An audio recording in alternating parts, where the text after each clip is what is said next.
Crisis at the southern border has grown so overwhelming in Texas that lawmakers there are considering a drastic new option that will likely face opposition from the courts. It's a bill that would empower state law enforcement to expel migrants back to Mexico when they cross illegally. Right now, only the federal government can do that. Stephanie Haines is live in Dallas to explain just how this would work. Good morning, Stephanie. Hey, good morning, Mitch. That is really the question this morning is, can these border states have more authority to enforce immigration laws instead of just leaving it all up to the feds? So this proposed bill would establish a border patrol unit, and it would be made up of state and local law enforcement, as well as some cases, some citizens who are trained and authorized by the governor.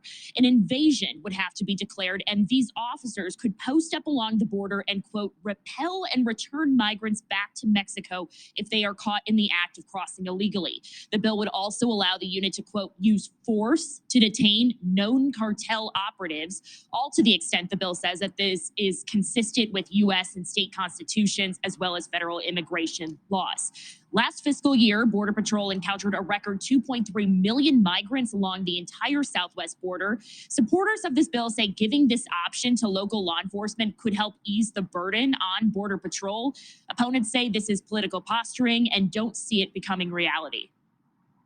Having been a Border Patrol agent for 26 years, knowing what it takes to do this job, there's no reason our state and local law enforcement can't do it with a little bit of training.